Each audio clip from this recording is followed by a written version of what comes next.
제가 말씀을 봉독합니다. 22장 1절부터 제가 읽습니다. 그 일 후에 하나님이 아브라함을 시험하시려고 그를 부르시되 아브라함아 하시니 그가 이르되 내가 여기 있나이다.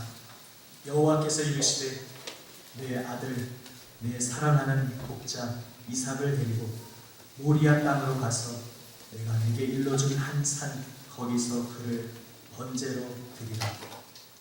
아브라함이 아침에 일찍이 일어나 나귀의 안장을 지우고 두 종과 그의 아들 이삭을 데리고 번제에 쓸 나무를 쪼개어 가지고 떠나 하나님이 자기에게 일러주신 곳으로 가더니 제3일에 아브라함이 눈을 들어 그곳을 멀리 바라본지라. 이에 아브라함이 종들에게 이르되 너희는 나귀와 함께 여기서 기다리라. 내가 아이와 함께 저기 가서 예배하고 우리가 너희에게로 돌아오리라 하고 아브라함이 이에 번제나무를 가져다가 그의 아들 이삭에게 지우고 자기는 불과 칼을 손에 들고 두 사람이 동행하더니 이삭이 그 아버지 아브라함에게 말하여 이르되 내 아버지여 하니 그가 이르되 내 아들아 내가 여기 있노라. 이삭이 이르되 불과 나무는 있거니와 번제할 어린 양은 어디 있나이까? 아브라함이 이르되 내 아들아 번제할 어린 양은 하나님이 자기를 위하여 친히 준비하시리라 하고 두 사람이 함께 나아가서 하나님이 그에게 일러주신 곳에 이른지라. 이에 아브라함이 그곳에 제단을 쌓고 나무를 버려놓고 그의 아들 이삭을 결박하여 제단 나무 위에 놓고 손을 내밀어 칼을 잡고 그 아들을 잡으려 하니 여호와의 사자가 하늘에서부터 그를 불러 이르시되 아브라함아 아브라함아 하시는지라. 아브라함이 이르되 내가 여기 있나이다 하며 사자가 이르시되 그 아이에게 내 손을 대지 말라. 그에게 아무 일도 하지 말라. 내가 내 아들 내 독자까지도 내게 아끼지 아니하였으니 내가 이제야 내가 하나님을 경외하는 줄을 아노라. 아브라함이 눈을 들어 살펴본즉 한 순양이 뒤에 있는데 뿔이 수풀에 걸려 있는지라. 아브라함이 가서 그 순양을 가져다가 아들을 대신하여 번제로 드렸더라. 아브라함이 그 땅 이름을 여호와 이레라 하였으므로 오늘날까지 사람들이 이르기를 여호와의 산에서 준비되리라 하더라. 여호와의 사자가 하늘에서부터 두 번째 아브라함을 불러 이르시되 여호와께서 이르시기를 내가 나를 가리켜 맹세하노니 내가 이같이 행하여 내 아들 내 독자도 아끼지 아니하였은즉 내가 네게 큰 복을 주고 내 씨가 크게 번성하여 하늘의 별과 같고 바닷가의 모래와 같게 하리니 내 씨가 그 대적의 성문을 차지하리라. 또 내 씨로 말미암아 천하 만민이 복을 받으리니 이는 내가 나의 말을 준행하였음이니라 하셨다 하니라. 이에 아브라함이 그의 종들에게로 돌아가서 함께 떠나 부엘세바에 이르러 거기 거주하였더라. 사랑합니다. 저도 정식으로 해야 될 것 같아요. 사랑합니다. 늘 한 손으로만 해가지고 오늘 꼭 두 손으로 하고 싶었습니다. 제가 장모님들하고 식사를 어제 하면서 이런 말씀을 좀 드렸습니다. 제가 신고하고 있는 대구의 교회 우리 장로님들은요, 우리 대구 사람들은 대구 보리문디라고 그러지 않습니까? 표현을 그렇게 잘 하지는 않습니다. 많이 웃어도 이 정도 웃습니다. 근데 우리 장로님들은 얼굴이 얼마나 밝으신지, 그래서 보는 것만으로도 참 좋다라고 제가 말씀을 드린 적이 있습니다. 장로님뿐만이 아닌 것 같아요. 우리 성도님들도 그러신 것 같아요. 이때는 라면 큰 소리에도 아무 상관없습니다. 오늘은 이제까지 첫째 날도 질문을 통해서 했죠. 우리가 주님의 마음을 볼 수 있을까? 두 번째는 주님이 우리의 마음을 아실까? 질문을 던졌죠. 오늘 이 밤에는 이제 가장 궁극적인 질문 하나를 던지면서 말씀을 좀 시작해 보려고 합니다. 하나님은 하나님다우신가? 라는 겁니다.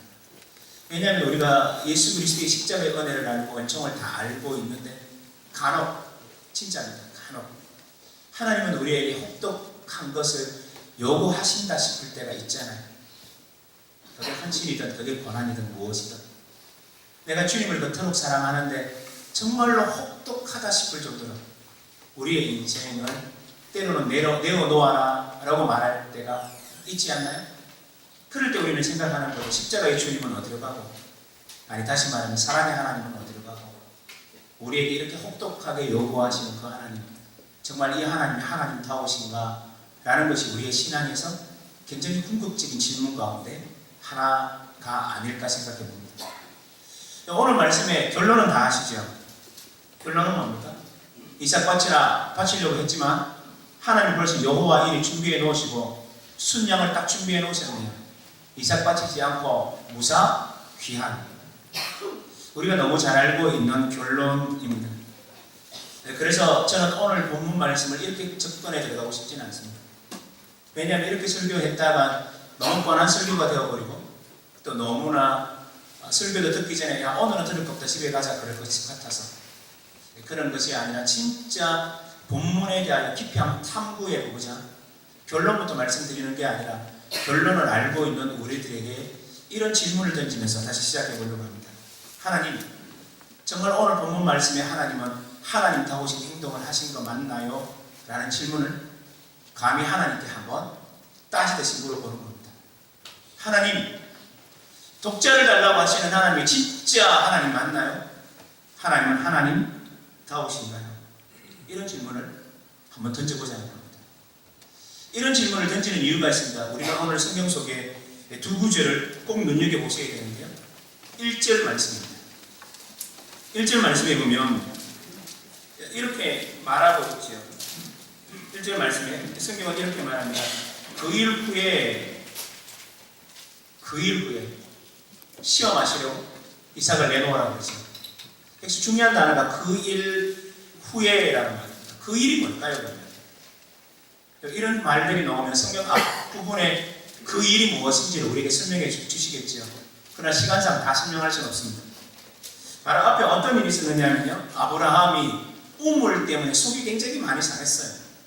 이웃 때문에, 우물 때문에 속이 너무너무 상했는데 그런데 하나님이 개입하셔서 이 모든 우물 문제, 요즘 말로 바꾸자면 경제적인 문제가 한 칼에 해결되어 버리는 겁니다. 그래서 바로 앞에 어떤 말씀이 나오느냐면 아브라함이 그 하나님을 기념하고 그 하나님이 너무 좋아서 에셀 나무를 심고 그리고 하나님의 이름을 부르는데 하나님의 이름을 뭐라고 부르는지 눈여겨보십시오. 바로 앞에 구절에 있습니다. 33절에 보면 아브라함은 베르세바에 에셀 나무를 심고 거기서 혹시 보셨나요? 같이 읽어볼까요? 시작. 영원하신 여호와의 이름을, 어떤 여호와의 이름을 불렀다고요? 영원하신 everlasting God이라고 얘기합니다. 옛날 번역에는 영존하시는 하나님 혹은 영생하시는 하나님이라고 불렀다는 얘기입니다. 근데 아브라함이 뭐라 그러냐면 하나님은 영원토록 변치 않으신 분이십니다. 하나님은 너무 좋으신 분이십니다. 하나님은 세월이 지나가도, 요즘 말로 다시 우리 신약의 말씀을 바꾸면 하나님은 어제나 오늘이나 영원토록 동일할 정도로 멋진 분입니다. 영원하신 하나님, 영생의 하나님, 난 하나님만 사랑합니다 라고 고백했던 사건 이후라는 얘기입니다. 이제 뉘앙스가 마음에 와닿았나요? 아브라함이 하나님을 영생하시는 하나님, 변함없는 하나님, 멋진 하나님이라고 불렀는데 그 하나님이 뭐라고 하느냐 하면 생명 내어놓으라고 얘기를 합니다. 도대체 영생하고 그 영원하고 죽음하고 무슨 관계가 있단 말이에요? 어떻게 영원하신 하나님의 이름을 불렀는데 그 영원하신 하나님이 도리어 배반하시듯이 아브라함의 마음에 비수를 꼽듯이 아들 달라고 한단 말입니까? 어떻게 영생이 죽음하고 관련이 있단 말입니다. 여러분, 만약에 이런 얘기를 한다면 아브라함의 마음속에는 고통이 이렇게 임습하지 않았을까요? 아, 이상하다 하나님. 하나님은 나에게 이삭을 준다라고 하셨고 이삭을 이제 겨우 놓았더니 이삭을 달라고. 그렇다면 이제까지 하나님이 이삭을 낳을 때까지 나를 인도하시고 은혜를 베푸시고 기쁨을 주시고 희락을 주시고 지키시고 보호하셨던 이 모든 결과물이 내 아들의 생명을 빼앗기 위한 것이었단 말인가? 라는 생각이 들었을지도 모르겠어요. 하나님의 은혜를 베푸신 이유는 알고 봤더니 나에게 좋은 것을 주시고자 하심이 아니라 내 아들의 생명 빼앗으려고 은혜를 줬구나. 그러니까 은혜는 뭡니까? 나를 이용해 먹으려고 했던 하나님이 아닌가라는 생각이 들 정도까지 가는 시험 아닌가요? 그래서 이 본문은 하나님이 하나님다우신가라는 질문을 던지면서 시작하는 게 훨씬 좋을 수 있습니다. 오늘 이 본문 속에 우리는 두 구절을 보자 그랬는데 1절뿐만 아니라 또 한 구절을 더 보셔야 돼요. 그게 2절입니다. 2절 보십시오. 2절 말씀에 이렇게 기록되어 있죠. 여호와께서 이르시되 네 아들 네 사랑하는 독자 이삭을 데리고 모리아 땅으로 가서 내가 네게 일러준 한 산 거기서 그를 뭐로 드리라고요? 언제요? 각을 뜨고요. 아이의 숨통을 끊고요. 아이의 각을 뜨고요. 그리고 불에 확 태워버리라는 거예요. 여러분, 그런데 번제로 바치라 라는 말만 한 게 아니고 하나님의 하시는 말씀이 너무 혹독하게 이를 데 없다는 겁니다. 성경을 다시 보십시오. 뭐라 그래요? 2절 말씀해 보니까 하는 말을 잘 들어보십시오. 네 아들, 네 사랑하는 독자 이삭. 느낌이 어떠세요? 그냥 네 아들이라고 말하면 생각이 좀 다를 건데 그렇게 말하는 게 아니라 어떻게 말하느냐 하면 네 아들, 눈에 넣어도 아프지 않는 내 아들요?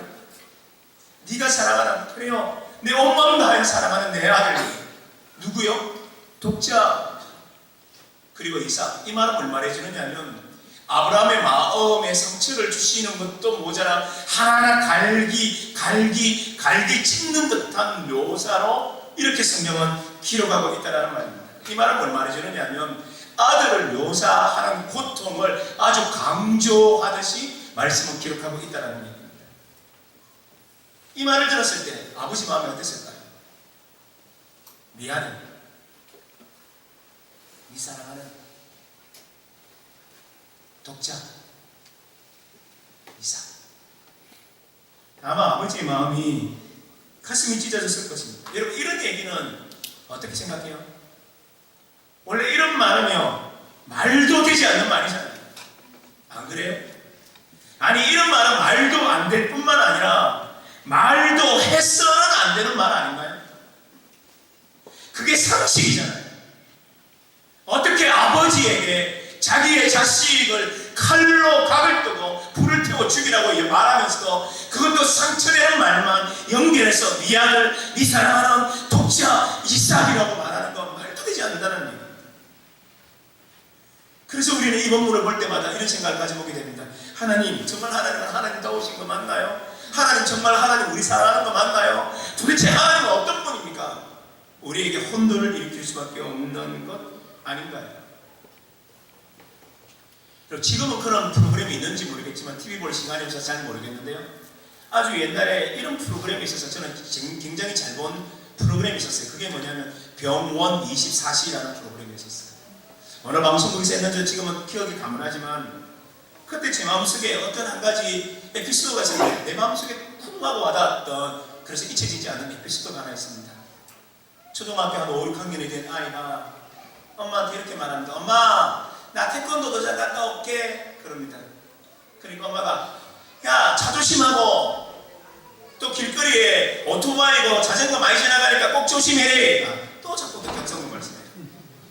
그러니까 아이가 5학년짜리 아이가 뭐라 그러냐면, 엄마, 내가 어린애인가? 갔다 올게요. 엄마 사랑해. 엄마가 말합니다. 내 사랑하는 아들 잘 다녀와.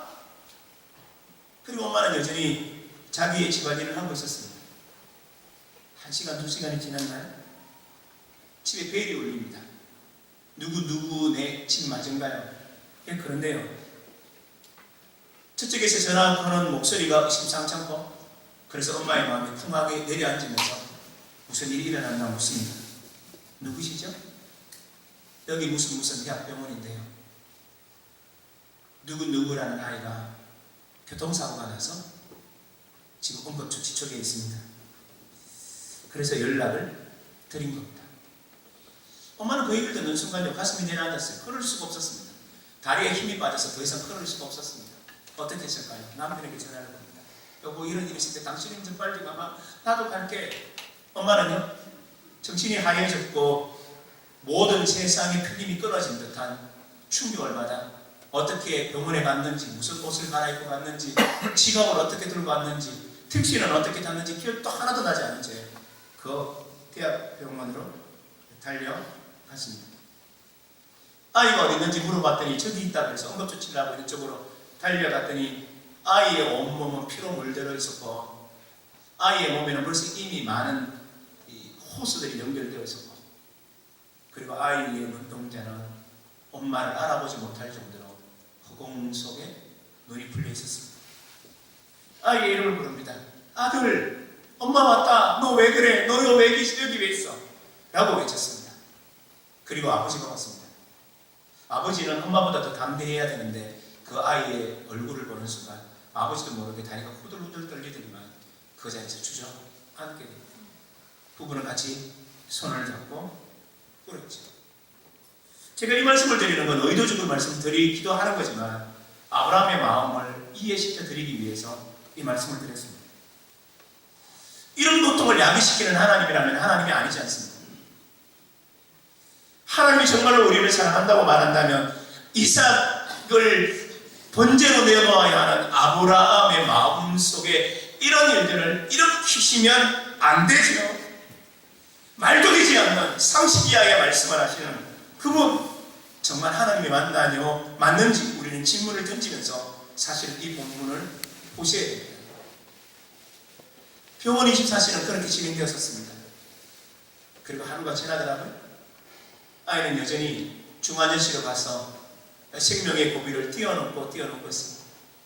아버지와 어머니는 이 땅에 어떤 신이 있다면 그 신이야말로 정말 참된 신이 있다면 그 신이야말로 우리 가정 한 번만 봐달라고 그래서 이 아이 살려달라고 그러면 신이 있다고 인정하고 숨기겠느냐고 그들은 손이야 말이야 이름 모르는 어떤 신을 향하여 그들은 얼마나 기도했는지 모릅니다. 며칠이 지났는데 의사 선생님이 부모를 부릅니다. 그리고 아주 힘겨운 말을 한마디 했습니다. 준비하셔야겠습니다. 그래서 그때까지 참고 있던 엄마는 마치 어린아이처럼 울음을 터뜨리며 앙하고 울며 주저앉았습니다. 다리를 동동이며 내 아들 이름 부르며 어찌하고 하늘이 무너지는 소리로 부모들은 울고 있었습니다. 여러분 그 다음에 나타나는 3절로부터 우리가 10절까지의 내용은요 해석하지 않아도 될 것 같습니다. 무슨 얘기죠? 아들과 함께 걸어가는 아버지, 다른 말로 바꾸면 아들을 죽이러 가는 아버지가 그 아들을 데리고 모리아산으로 올라가는 길입니다.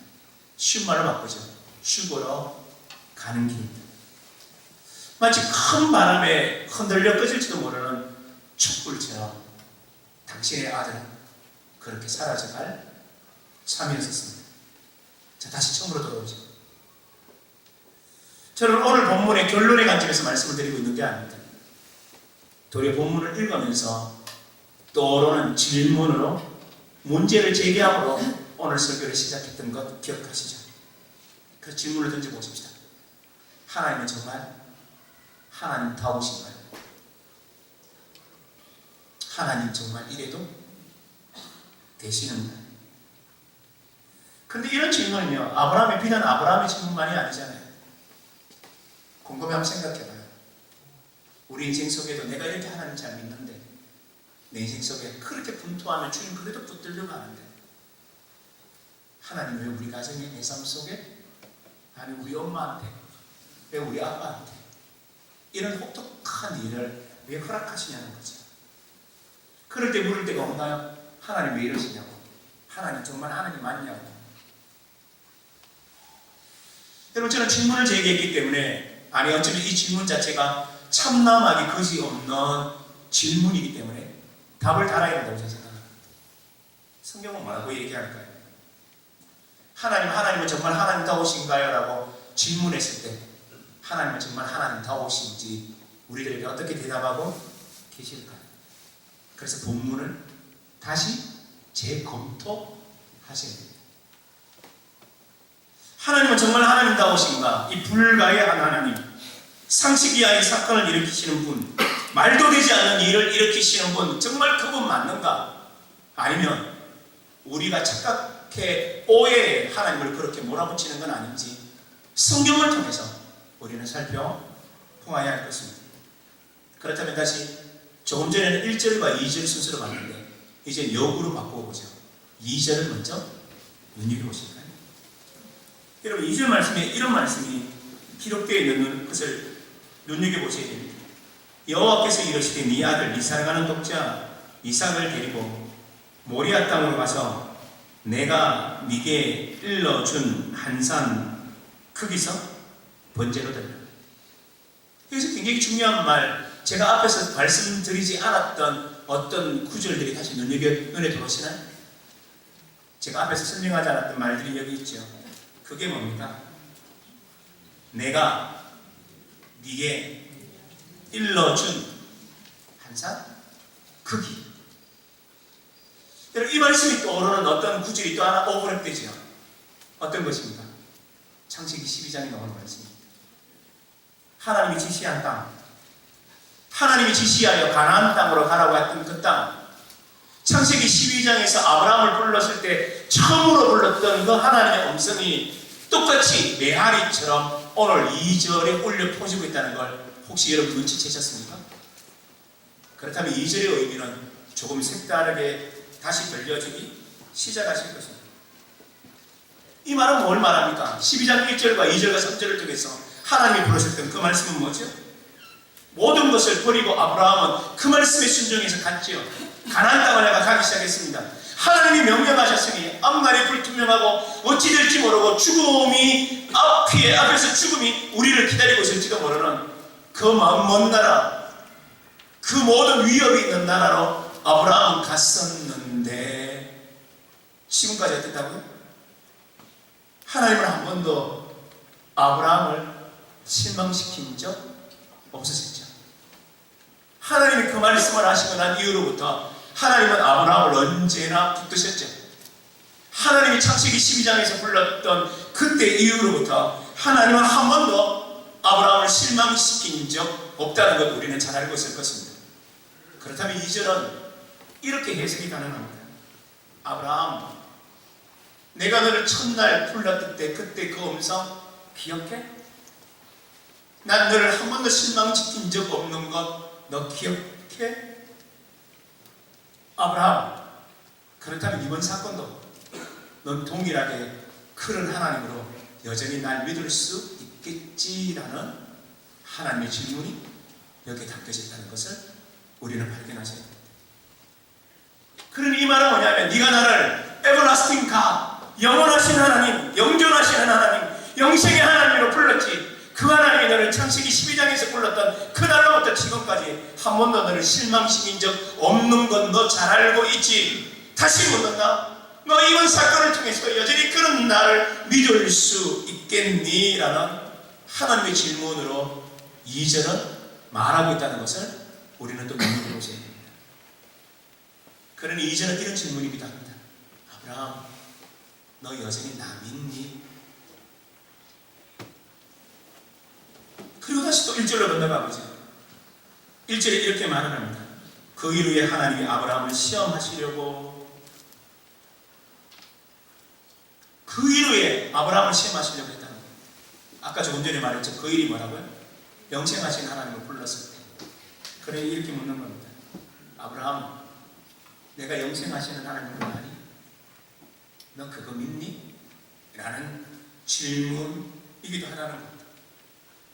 너의 인생 가운데 어제나 오늘이나 영원토록 동일하신 하나님이라고 네가 나를 불렀는데 그 하나님이라고 내가 지금 네게 명령하는 이 혹독한 질문 속에서도 너는 여전히 네가 고백했던 그 하나님을 여전히 믿고 있니? 라는 질문입니다.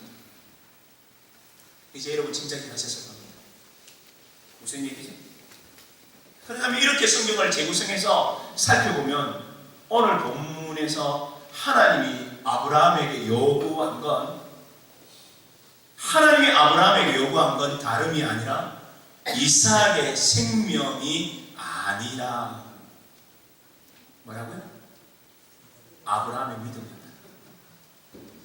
우리는 이때까지 늘 성경을 해석하면서 너무나 우리는 성급하게 달려감으로 말미암아 하나님이 이 시간에 그에게 요구하셨던 것이 이삭의 목숨이라는 데 너무 초점을 맞추다 보니 진짜 하나님의 의도, 아브라함의 믿음에 대하여 묻는 시험이라는 것을 우리는 놓치는 경향이 있다는 것을 우리는 발견하게 되는 것이죠. 그러니 하나님은 이런 얘기입니다. 네 믿음 여전히 볼 수 있니? 라는 말입니다. 그러니 하나님은 애당초 원래 처음부터요 죽일 마음이 없었어요. 하나님은 애당초 이삭의 생명에 손댈 생각이 없었어요. 도리어 이 본문 속에서 하나님이 진짜 요구하는 게 뭐냐면 이삭의 생명이 아니라 아브라함, 네 인생의 가장 어두운 터널을 지날 때 네 인생의 가장 하나님에 대하여 의심이 들 만한 순간이 왔을 때라도 너 여전히 믿음을 지킬 수 있겠니? 라는 하나님의 요구였다는 것을 우리는 이해하면 참 좋겠습니다. 정말로 너 나 믿니? 여러분, 그러므로 오늘 이 본문의 내용은 이렇습니다. 우리 인생 가운데 어려운 일이 많잖아요. 저는 여러분의 인생에 어떤 일이 난지 사실 잘 몰라요. 우리 교회 성도님들은 어떤 어려움이 있는지 잘 알아요. 예배 마치고 나면요 40대 중반의 한 남성이 제게 늘 끌어옵니다. 멀리서 웃지만 웃는 게 아니에요. 그러나 나를 향하여 사랑의 웃음은 여전히 보입니다. 미묘한 웃음이죠. 날 사랑하지만 그 웃음이 행복한 미소거나 그건 아니에요. 왜 그런지 아십니까?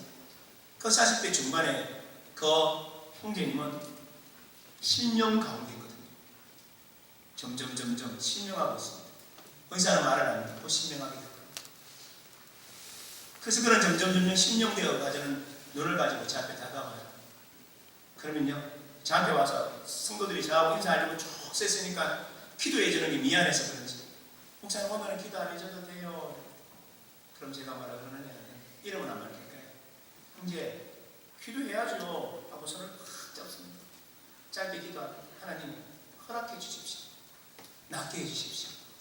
회복되게 해주십시오. 허락해 주십시오. 하고 그 짤막하게 한 1분 정도 기도하면 형제의 눈에서 눈물이 주르륵 나의 눈에도 눈물이 맺힙니다. 우리 교회 성도님들이 무슨 고난을 갖고 있는지는 모두는 알 수 없습니다. 그러나 부목사님들 통해서 보고되어지는 모든 문제들을 저는 안고 있습니다. 그런데 죄송합니다. 남인천 교회의 성도님들의 고난은 내가 뭔지 솔직히 잘 모릅니다. 그럼에도 불구하고 여러분의 삶 속에는 그런 형제처럼 어쩌면 여러분 삶 속에 이루 말하지 못하는 상처들, 어렸을 때의 상처들, 가정의 힘겨움들, 말로 표현하지 못하는 여러분 나름대로의 고통들이 있지 않나요? 그때 주님은 이렇게 묻는 겁니다. 네 인생 가장 힘들 때 하나님 왜 이래요? 라고 묻지 말고 하나님이 나한테 이렇게 묻는 거구나. 이렇게 힘들 때라도 너 나 믿을 수 있겠니?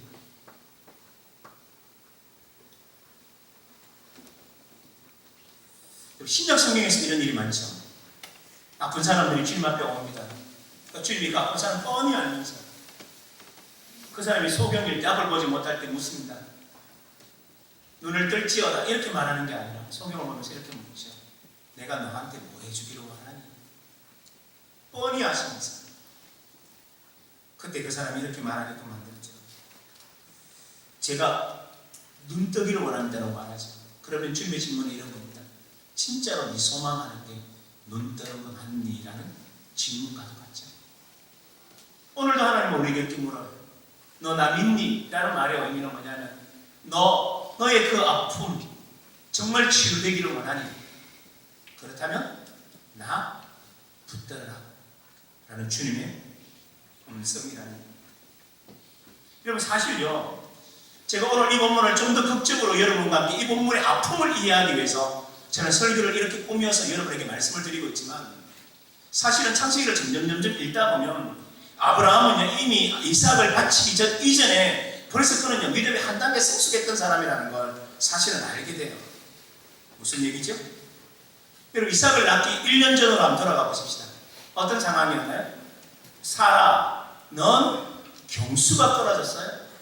여성분들, 경수가 떨어지면 애 낳아요? 못 낳아요? 우찌 알아요? 애 못 낳아요. 아브라함은요, 남자로서 애기를 낳을 수 있는 사람은 아니에요. 에이, 목사님, 아닌 것 같은데요, 낳았잖아요. 그렇게 말하시면 안 되고요. 로마서 4장에 보면 이렇게 말합니다. 사라는 경수가 떨어졌고 아브라함도 죽은 자 같았는데, 옛날 번역에는 어떻게 돼? 우리나라 옛날 성경이 어떻게 되어 있냐면 이 두 사람이 죽은 자와 방불하되 이렇게 번역되어 있어요. 근데 이걸 헬라어로 읽으면요, 어떤 뜻인지 아십니까? 사라와 아브라함은 죽은 사람이었다라고 해석하세요. 헬라어로 읽을 때. 그러니까 사라와 아브라함은 완전히 죽어 있었던 사람입니다. 끝장난 사람입니다. 이들을 통해서 사람을 생산할 수 없어요. 이삭을 낳을 수 없는 완전히 죽은 몸이었었어요. 그런데요, 로마서 4장에서 뭐라 그런지 아십니까? 아브라함의 믿음을 어떻게 표현하느냐 하면 이렇게 표현합니다. 아브라함이 믿었던 하나님이 어떤 하나님이냐 하면, 잘 한번 들어보십시오. 죽은 자를 살리시는 하나님, 없는 것을 있는 것처럼 부르시는 하나님. 무슨 얘기죠? 죽은 자를 어떻게 한다고요? 살리시는 하나님이 또 무슨 하나님이에요? 부활의 하나님이라고 믿었다는 거예요. 두 번째는 없는 것을 있는 것처럼 부르시는 하나님, 어떤 하나님이요? 창조의 하나님으로 믿었다라는 얘기예요. 아브라함은 그때 그걸 믿었었어요.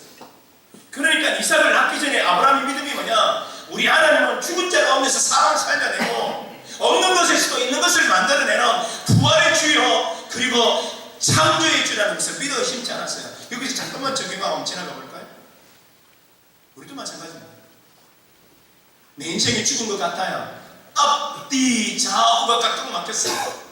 제가 어제 그런 말씀을 드렸죠. 짜파라는 단어 기억나십니까? 부르짖다라는 말 기억하십니까? 그 단어에 이중적 의미가 있다는 말 기억하십니까? 첫 번째가 뭐죠? 차에 치듯이 아니면 칼에 찔린 듯이 고통이 왔을 때 내가 외박에 외치는 신음소리가 뭐죠?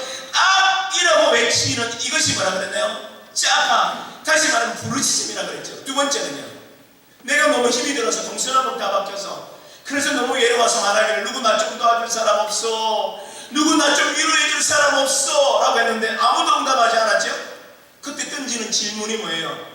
그러면 하나님 어디 있습니까? 라고 말하는 게 뭐라고요? 신음소리라고 말씀을 드렸죠. 여러분, 우리가 그렇게 신음소리 했을 때 하나님 그 소리를 듣는다 그랬나요? 아니요. 우리의 작은 신음소리 다 듣고 계신 분이 누구라고요? 우리 하나님이라고 그랬잖아요. 그렇다면 여러분, 우리 인생 가운데 내 인생의 모든 것들이 바닥을 치고 정말 힘들고 너무 어렵고 너무 고통스러울 때 우리가 해야 되는 게 뭐죠? 그 하나님 부르는 거예요. 하나님, 내 인생이 죽은 것 같습니다. 내 인생이 혼동스럽고 정말 내 인생은 어둠 가운데 있는 것 같습니다. 내 인생은 다 질서가 무너져 있는 것 같습니다. 그때 누구 이름 불러라고요? 하나님 이름 불러요. 하나님, 난 하나님 있습니다.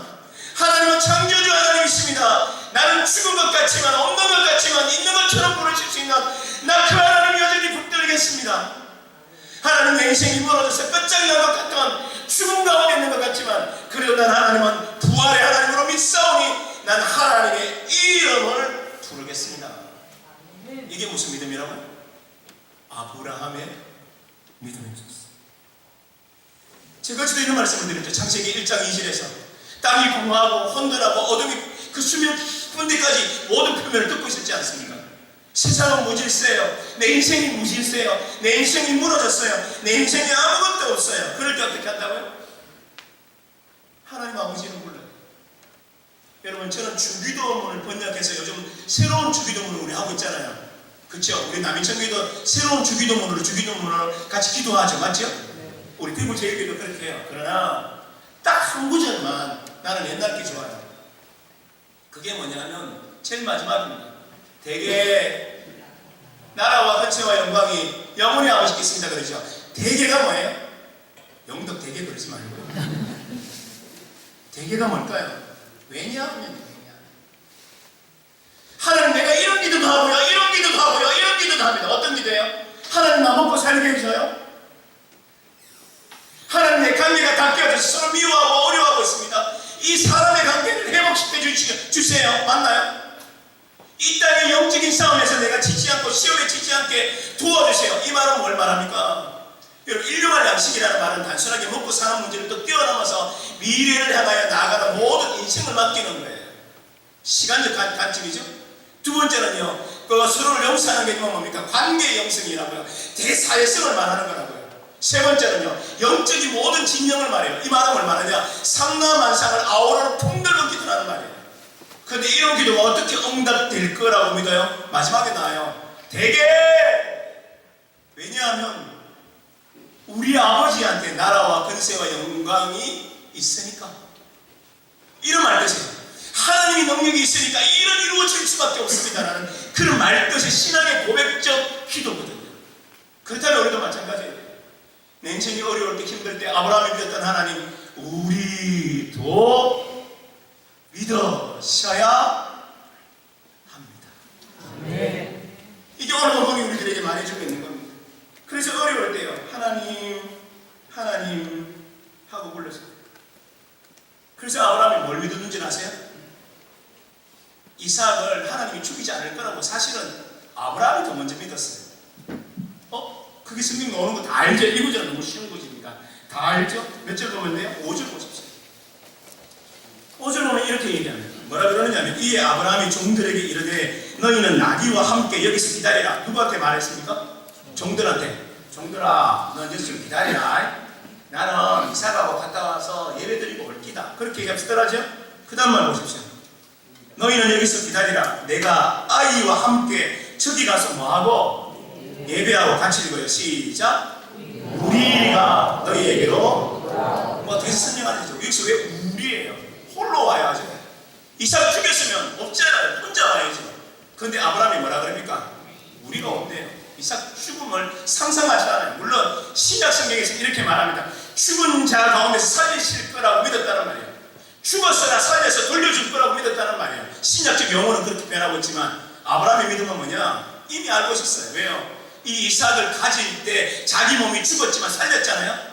이 이삭을 통하여 하나님이 온 만방에 복을 준다고 말씀하셨다면 이 이삭 반드시 이삭을 통해서 해야 되니까 이삭 살려줄 거라고 믿어 심지 않았어요. 저는 여기까지 말해야 돼요. 여러분, 제가 그런데 오늘 여기까지 말씀을 해놓고 난 다음에 다시 처음으로 한번 돌아가봐요. 제가 설교를 시작할 때 제기한 질문이 뭐였죠? 하나님은? 하나님 도우신다. 제가 이렇게 질문을 던진 이유가 있습니다. 그건요, 내 믿음이기 때문에. 아브라함은 나 같은 믿음이 없었어요. 나 같은 믿음이 아니에요. 흥분한 건 아브라함이 흥분한 게 아니고 내가 흥분했더라고요.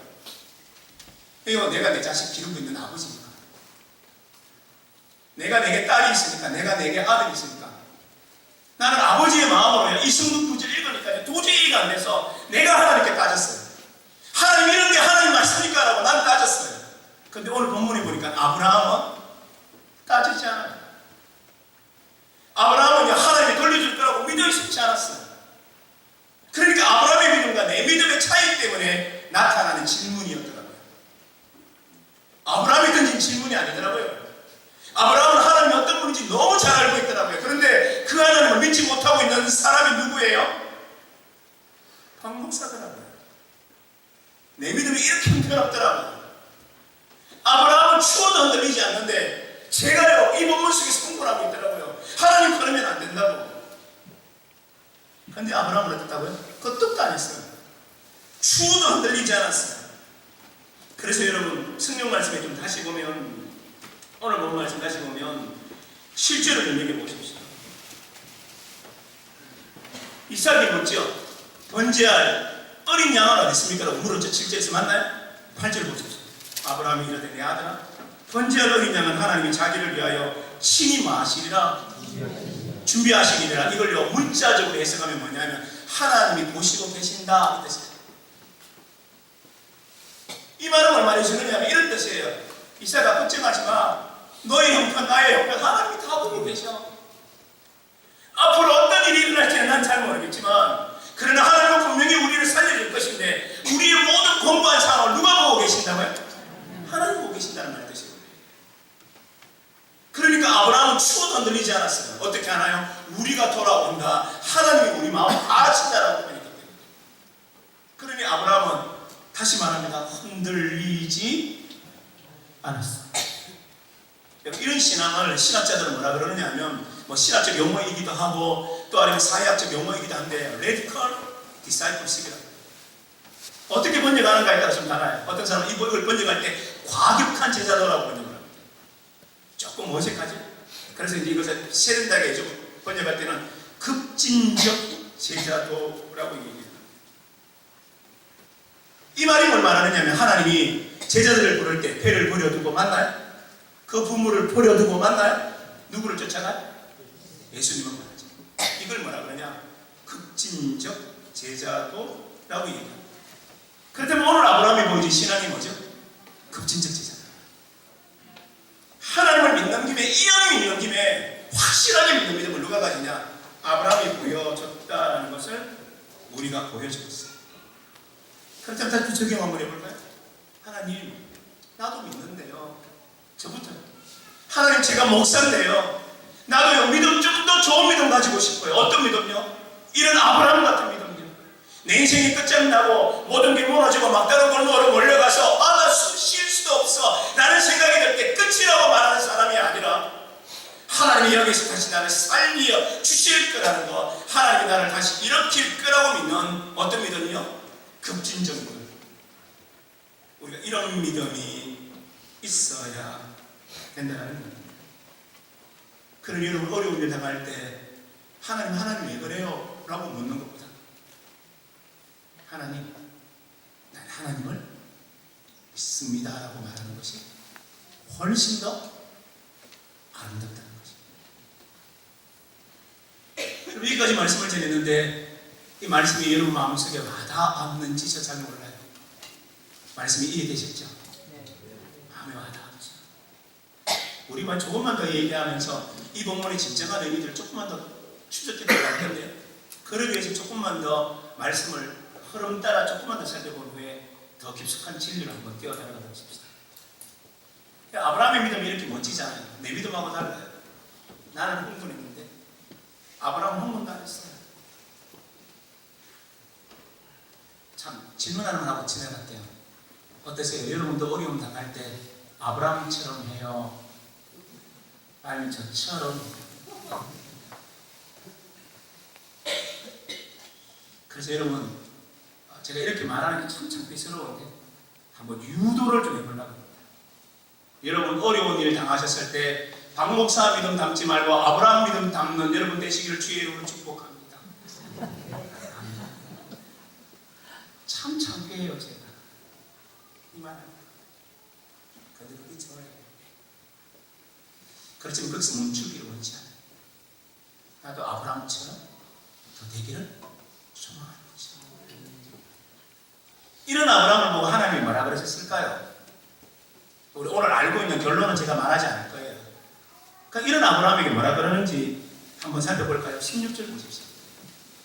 16절 말씀 속에 이렇게 말씀하고 하나님이 그 아브라함한테 뭐라 그러느냐 하면 이러시되 여호와께서 이러시기를 내가 나를 가리켜 뭐하노니? 여러분 이 말이 좀 이상하지 않나요? 하나님이 뭐라 그런다고요? 야 내가 약속할게 이렇게 말하는 게 아니고 뭐라 그래요? 내가 그 다음에요 나를 가리켜 맹세하는 거예요. 그러니까 이 말은 뭡니까? 아주 강력한 음성이라는 말이에요. 이 말은 뭐냐? 하나님의 이름의 명예를 걸고 이 일을 하겠다는 것이에요. 그 무슨 일을 어떤 명예를 걸고 하시겠다는 말인가요? 17절 빨리 보십시오. 내가 네게 뭘 주고요? 또 네 씨가 어떻게 되고요?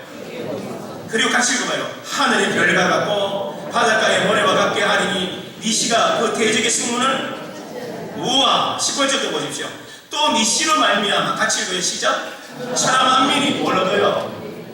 그러니까 이 이삭을 통하여서 엄청난 복의 복을 내가 너에게 주겠다라고 약속을 하시죠. 맞나요? 그 이 일을 어떻게 한다고요? 내가 나를 가리켜 맹세한다.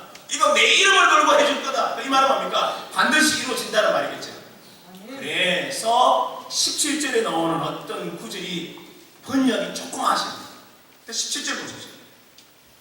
17절에 보면 우리나라 번역은 이렇게 되어 있죠. 내가 네게 큰 복을 주고 라고 쭉 얘기할 때 내가 네게 뭘 주고요? 큰 복을 주고. 이것만 해도 좋은데 그런데 히브리 원문에는 이 정도가 아니에요. 여기다가 예를 들면 우리나라 말로 번역이 사람은 더 집어넣으면 이렇게 번역해야 돼요. 내가 진실로 네게 큰 복을 주고 해요. 이게 원래 원문의 뜻이에요. 조금 다른 말로 제가 바꿔보면 내가 정말로 네게 큰 복을 주고 이 뜻이에요.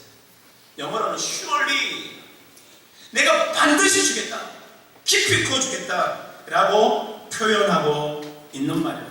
이 말은 뭐예요? 강조예요. 그러니 이 말은 뭘 말해줍니까? 우리의 삶 속에 믿음을 허물어뜨리는 고난과 고초와 힘겨움이 몰려왔을 때 어떤 사람은 말하기를 하나님 뭐 이래? 나 이래 나라는 안 믿어. 기도도 안 하네. 교회 이제 안 다녀 라고 말하는 사람은요, 그 얘기에서 인생이 끝이지만 어떤 어려움이 몰려오든 힘겨움이 몰려와도 그 어려움 속에서 뭐라고 얘기하느냐면 하나님은 정말로 살아계신 하나님이셔. 하나님은 부활의 하나님이셔. 하나님은 창조의 하나님이셔. 그 하나님이 나를 도우시면 난 이길 거야. 난 믿음을 놓지 않을 거야. 난 주님을 붙들 거야. 난 믿음으로 살아갈 거야 하는 사람에게 내가 진실로 반드시 너에게 큰 복을 주구라고 하시는 말씀을 우리는 듣게 된다는 거예요. 바로 이게 여기까지 하시는 말씀이 뭐냐? 그럼 이렇게 돌아오죠. 하나님은 하나님다우신가요? 우리 대답이 뭡니까? 그렇고 말고요. 하나님은 하나님다우신 분이세요. 아멘. 원고에는 없는데 전 갑자기 이 노래가 부르고 싶어요. 좋으신 하나님, 좋으신 하나님, 참 좋으신 나의 하나님. 한번 해볼까요? 좋으신 하나님, 좋으신 하나님, 좋으신 하나님, 참 좋으신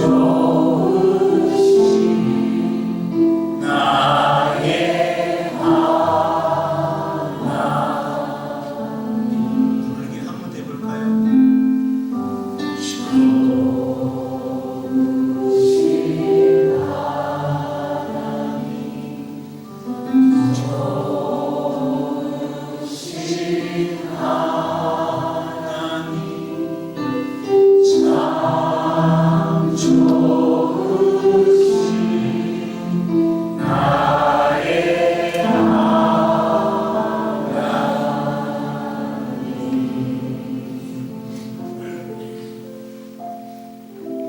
진짜 좋으세요.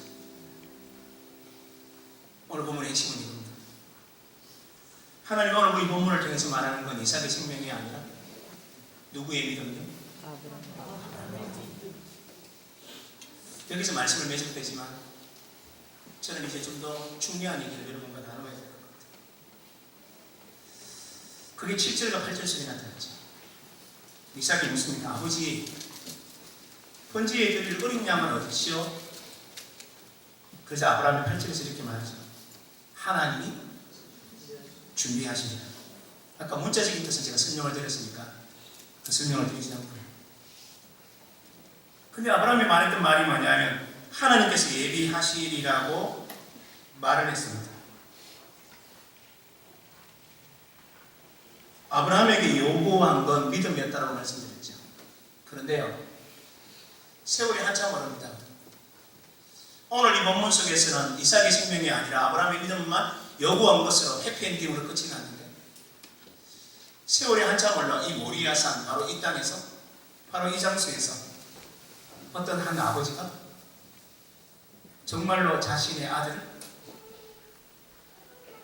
번제에 쓰일 어린 양처럼 내려놓는 어처구니 없는 일들이 일어나게 돼요. 제가 처음에 시작했던 자신의 아들을 내어놓는 것, 얼토당토 말도 안 되는 그것은 정말 말로 해서도 안 되고 그 말하는 것은 상식이야라고 했던 그것. 그런데 그 일을 정말로 어리석게도 정말로 바보처럼 그 일을 하신 분이 나타나기 시작해요.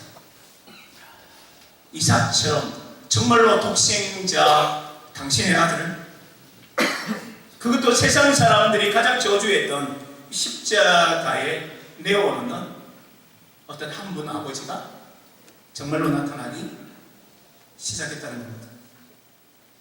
여러분, 제가 이 말씀을 읽으면서 처음에 이렇게 말했죠. 하나님, 이건 안 돼요. 어떻게 아들을 내놓으라 그럽니까? 어떻게 네 사랑하는 아들 독자 이삭이라고 말하면서 그렇게 뼈저린 말을 하면서 아들을 내어놓으라 합니까? 그건 말도 안 돼요. 하나님, 그러면 안 돼요. 그건 하나님 반칙입니다. 하나님, 그건 하나님이 아니에요 라고 제가 외쳤잖아요. 그런데요, 제가 성경을 읽다가 하나님이 당신의 독생자 예수 그리스도를 십자가에 내어놓을 때 내가 이런 질문을 안 던졌어요. 하나님, 안 됩니다. 당신 아들 내어놓으면 안 돼요. 그건 반칙입니다. 아들 내어놓으면 안 돼요. 아들 내어놓는 게 어디 있습니까? 하나님, 절대 안 됩니다. 당신 아들 십자가에 내어놓으면 안 됩니다 라고 내가 외쳐야 되는데, 그런데 제가 그 말을 안 하고 있더라고요. 그냥 묵묵하게 제가 입을 뚝 닫은 채 뭐라 그러느냐 하면, 그 아들 주시면 안 됩니다. 그 처절한 십자가에 당신의 아들 내어놓으면 안 됩니다 라고 말해야 되는 제가 성경을 읽으면서 뭐라 그러는 줄 아십니까? 당신의 아들이 온몸이 지키고 피를 흘리며 온몸이 박살나고 온몸이 이 땅의 어떤 짐승들보다 더 죽어가고 있는데도 불구하고 안 돼요 라고 말하는 게 아니라 제가 하고 있는 말이 뭔지 아십니까? 고맙다고 하고 있더라고요. 아버지가 당신의 아들을 처절하게 죽은 가운데 내어놓는 그 모습 보면서 나는 안 된다라고 외쳐야 되는데, 내가 하는 말 그냥 고맙다라고 말하며 그 죽음을 내가 받아들이고 있더라고요. 그게 뭔지 아시죠? 십자가의 사랑. 여러분, 이 십자가의 사랑을 칼바르트라는 아주 유명한 신학자는 이렇게 말합니다. 이중예정이라는 말을 씁니다. 그 이중예정이라는 말이 뭐냐? 어렵지 않아 쉬운 말입니다. 무슨 얘기냐면, 하나님은 예수 그리스도 당신의 아들에게는 저주와 모멸과 고통과 눈물과 그 모든 어두움을 예정해 놓으셨고, 지옥 가야 할 마땅한 나를 향하여서는 하나님의 평강과 천국과 기쁨과 즐거움과 평안함을 우리에게 허락하셨다라는 게 하나님의 이중예정입니다. 병원 24시간 다시 생각해 보십시오. 그 아들이 산소호흡기에 매달려 치렁치렁 매달리는 그 모든 것들에 매달려 아이들이 숨을 쉬고 있을 때, 동공이 허공을 헤매고 있을 때, 그 엄마와 아버지가 그 자리에서 주저앉으며 발을 동동이며 울었던 그 죽음의 현장을 이제 누가 경험하느냐 하면 우리 하나님 아버지가 경험하고 있다는 얘기입니다. 하나님도 당신의 독생자 예수 그리스도가 죽으심을 보고 있었어요. 숨을 헐떡이시며 목이 말라 입에 천장이 혀천장에 붙어도 도저히 말도 못하시는 쩍쩍 갈라지는 그 고통 속에 헐떡이며 죽어가고 있는 모습, 온몸 찢겨 죽는 모습, 그것을 하나님 아버지가 보고 계시더라고요. 왜 그렇게 하셨죠? 왜 하나님은 아브라함에게는 믿음만 요구해놓고 왜 하나님은 당신의 독생자를 그렇게 내려놓으셔야 했나요? 왜 당신의 독생자를 십자가 저주의 형벌에 내려놓으셔야 했나요? 여기 대단하죠. 그렇지. 우리를 구원하시기 위함입니다.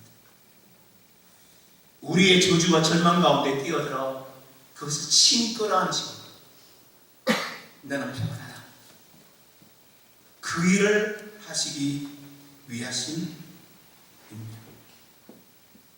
그러므로 십자가는 우리에게 이렇게 말합니다. 어렵니? 십자가에 내 아들을 내어놓기까지 널 사랑한 나를 의지하라. 이것이 오늘 우리에게 말씀해주는 하나님의 음성일 겁니다. 의심의 안개가 여러분 마음속에 스물스물 몰려오면 그 그래서 가슴이 답답하고 내 시야가 흐릿해지기 시작하면 도리어 가슴을 펴고 이렇게 말씀하십시오. 독생자를 내어놓기까지 날 사랑하신 하나님, 나는 당신을 신뢰하겠습니다.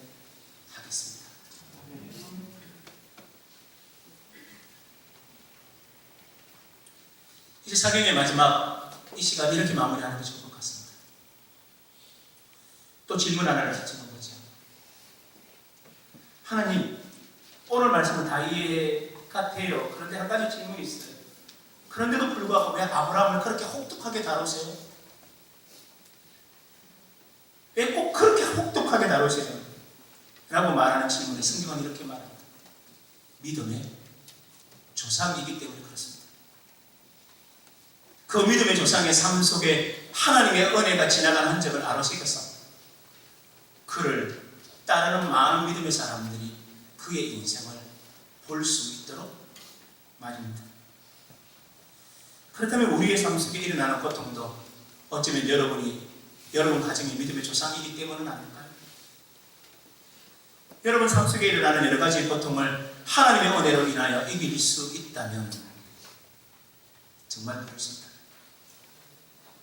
그 모습을 보고 옆에 있는 친척들이, 옆에 있는 가족들이, 옆에 있는 성도들이 우리 속에 지나가고 있는 그 하나님의 은혜를 보고 그들도 말하지 않을까요? 하나님 살아계셔. 아, 저 사람 속에 하나님의 은혜가 지나가고 있어 라고 말하면 그 믿음의 조상 가족 같은 우리의 행보 속에 다른 사람들이 위로받지 않을까요? 사랑하는 성도 여러분, 여러분의 삶 속에 아버지로서, 어머니로서, 혹은 때로는 중직자로서, 때로는 교회에서 여러 가지 일을 맡은 사람으로 힘겨움을 당할 때 너무 낭망하지 마십시오. 하나님이 나를 이렇게 힘겨운 일을 주는 건 어쩌면 내가 믿음의 조상처럼 이 무거운 십자가를 짊어지고 가는 모습을 통하여 나를 따라오는, 나를 바라보는 사람들에게 믿음은 이것이라니 가르쳐 주기 위함은 아닐까요? 주님을 붙드는 여러분 되시길 주님의 이름으로 축복합니다. 하나님은 우리를 사랑하십니다. 아멘. 하나님 아버지, 저는 창세기 22장을 수십 번 성경 연구를 하고 묵상을 하다가 어느 날 제 마음속에 하나님에 대한 울분이 생겼습니다. 하나님, 이러면 안 되죠. 어떻게 독생자를 이렇게 내어놓으라고 합니까? 이건 하나님 안답지요. 하나님답지 않습니다. 저는 흥분하기 시작했고 주님께 따졌습니다. 나중에 알고 봤더니 아브라함은 하나님에 대해서 따지지도 않고 하나님을 얼마나 신뢰하며 달려갔는지를 보고, 그렇구나, 이렇게 따지는 건 아브라함의 믿음 때문이 아니고 내 믿음이 이래서 그렇구나라는 걸 알게 되어 하나님 앞에 얼마나 많이 울었는지 모릅니다. 안 된다고 해놓고 십자가의 주님의 죽으심을 보면서 하나님 이러시면 안 되죠 라고 말도 하지 못한 채 도리어 나의 구원을 향한 하나님의 보초임을 알고 감사합니다라고만 외쳤던 것을 기억합니다. 하나님, 우리는 하나님께 믿음을 보이는데 하나님은 우리에게 당신의 독생자를 내어놓고 우리를 사랑한다 고백하고 계심을 우리가 보게 됩니다. 우리가 어려울 때, 힘들 때, 아플 때, 낭망될 때, 남들에게 우리의 아픔을 차마 말하지 못하고 끙끙 앓고 있을 때 적어도 우리가 이 주님 붙들게 하소서. 우리를 위하여 십자가의 독생자를 내어놓기까지 우리를 사랑하시는 하나님을 붙들게 하소서. 그래서 주님과 더불어 달려가게 역사하여 주옵소서. 특별히 우리 남인천 교회의 모든 성도님들 한 사람 한 사람 한량없는 복의 복을 다하여 주옵소서. 아픔이 있어 주님 전에 와서 기도할 때 그 아픈 마음 달래시고 치료하여 주시고, 힘든 일이 있을 때 주님 전에 와서 아버지 이름만 불러도 하나님 우리 모든 성도들의 기도를 들어 응답하여 주옵소서. 아픈 사람들의 아픔이 떠나가게 하여 주시고, 실망한 사람들의 그 실망이 떠나가게 하여 주시고, 하나님 여러 가지 어려움으로 인하여 주여 외치는 자들마다 하나님의 은혜로 인하여 성직케 역사하여 주옵소서. 아멘. 하나님, 남인천교회를 위하여 열심으로 달려가는 우리 땅에 온 모든 분들 한 분 한 분에게 한량없는 복을 주옵소서. 우리 장모님 한 분 한 분에게 지금까지 복을 주셨던 것처럼 앞날에 더 많은 복의 복을 다하여 주옵소서. 아멘. 하나님, 우리 이용 목사님에게 한량없는 복의 복을 다하여 주옵소서. 아멘. 말씀 앞에 엎드릴 때마다 그 말씀 앞에 생명을 걸고 말씀을 전할 때 성령님 도와주시옵소서. 아멘. 우리 모든 성도들이 한 마음이 되어 주님만 더럽히는, 그래서 주님만 사랑하는 믿음의 남인천교회가 더욱되게 하여 주옵소서. 아멘. 예수님 이름으로 기도하옵나이다. 아멘. 아멘.